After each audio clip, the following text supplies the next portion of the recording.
Wake up, wake up, wake up. It is the Mecca Media Morning Show. It's your sunshine to your timeline. You better say it. You know what it is. Hey, Hiram. What's up? How's everything going? Hey, man, it's going. It's great since I see your face in the place. What's going on with you? Well, you know what? I know. They need the inspiration of today. Well, hey, I got the nice inspiration of the day, and it goes like this. We must passionately love the church in spite of its imperfections. I'm going to say that again. We must passionately love the church in spite of its imperfections. Okay. Passionately love the church in spite of its imperfections. Well, to all my religious people out there, yeah, you should love being able to go and congregate with people who believe in the same things that you believe in, and to have conversations and to get some of that energy that should be godly. Because everything about it most definitely is not perfect. So remember, when you passionately love the church or that building that you go into with those godly people that you are around, make sure you do that in your house or within yourself with me and you. Because truthfully, you are the walking church. So remember that. You better speak it and don't keep it, girl. So now that we talked about that inspiration, because we talked about that with the church, I think it's time for me to go into the information, okay? And we know that we get all our information from the reporternewspaperonline.com. That's how we do it here on the Mecca Media Morning Show. You're so thorough with it, girl. So I'm going to read this article, and you can get it on the entertainment page. And it's talking about the churches, okay? I'm going to give you the title, read a little bit, and then we're going to go right into it. Amidst fear of the COVID-19, you know that's standing for the coronavirus, churches still gather and request tithings from members. Right after I gave some inspiration. But I got to let you know what's going on and how some people is not following what we just talked about as far as the information, okay? The coronavirus pandemic has literally turned the country and world upside down.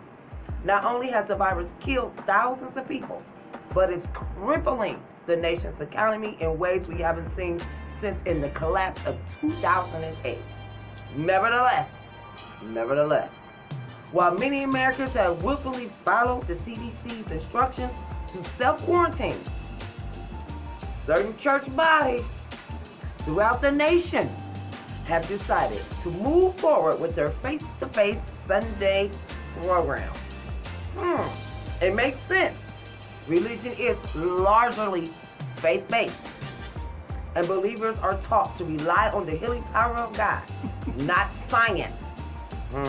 However, churches gathering in large groups at this time not only do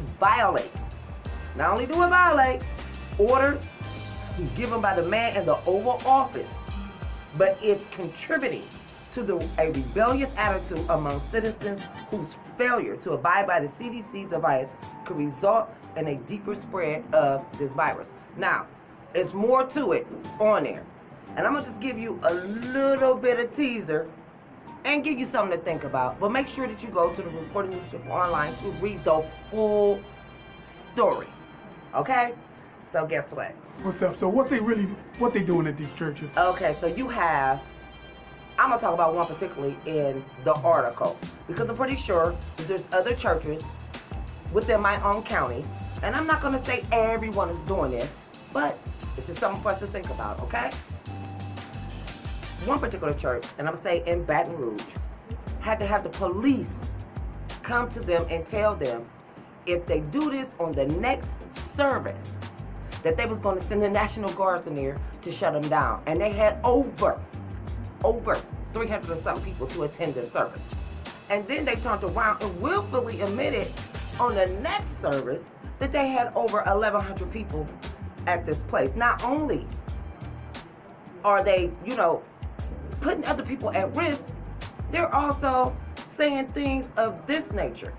Now, this I've seen on social media and have had conversations about it with people.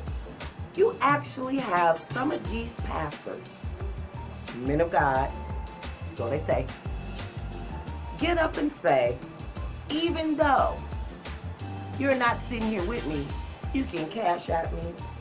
You can drive by the church and give your donation. Hold on, they're still asking for tithing. They're and still they're not in the asking church. for tithing, and they're not in So these the Facebook church. preachers are asking for cash apps and stuff. Did you say one guy asked for a drive-by?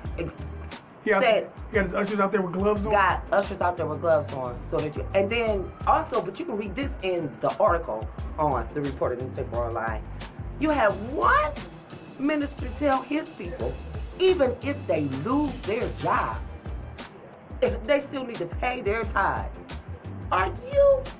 That's crazy. Listen. You need toilet paper. Listen. And I'm just being honest, and this is something for you to think about. There are many, many, many, many preachers and pastors out here that do their due diligence, okay?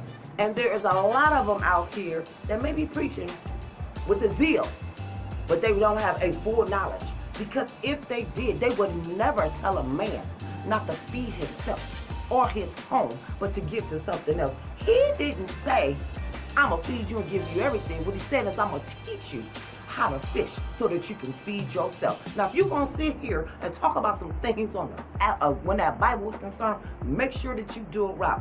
Because what I will say, and I know there's going to be some preachers that's very upset with me, but this is how I feel. You got real members. They understand the church bills do have to be paid. Because they don't want the bank to take the church. They don't want the church lights to get cut off. There are many people who will give a portion of their money to make sure that where they go and congregate still can be able to go on. But if you are out here telling your congregation and your parishioners to pay their tithes no matter what, I'm sorry, you're a fraud. Take it how you want to take it and say what you want to say. Because I'm going to tell you something. I have a conversation with my Creator, and I know what's right and what's wrong. That's just a little tidbit. You might want to read it. Or post some comments about what Shara was talking about.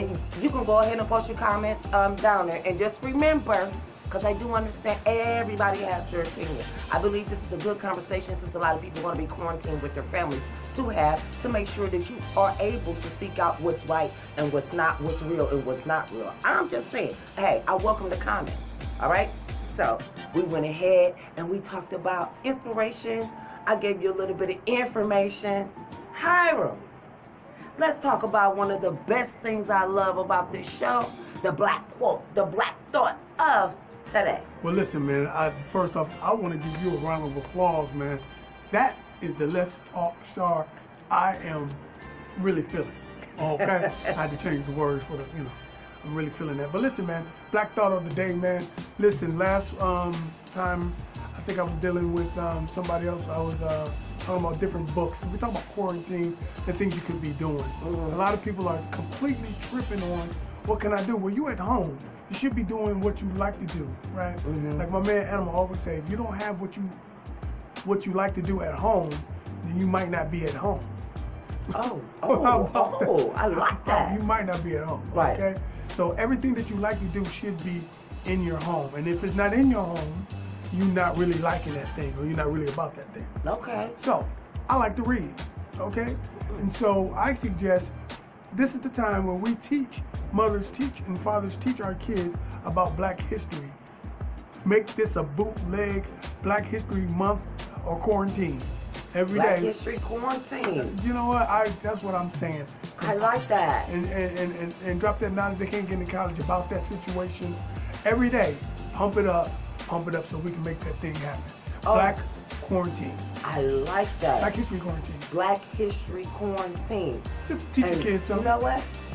I bad that. And I add something to it for you. Let's talk about Black culture quarantine. You need to know everything about your culture. I like that, man. You better say it later. Where we going? What's next? What's next? We always know it is the business of the week. But here at AfroHipHop.com, we want to say thank you to all the businesses in the Summit County area and anywhere that has came onto this platform and shared your business, your dream, your entrepreneurship with us, and we were able to get it out here to many different communities. We want to say that we are praying for you, and we're going to keep promoting you, and we are happy that you rock with us, and we rock with you. And when you are ready to open back up, make sure you reach out to us so we can go in full-fledged to let everybody know that your business has survived this storm. So, if you don't know, guess what? Say it. This is not reality TV. And this is not reality radio. This is reality. And when you know better, AkronHipHop.com, do better.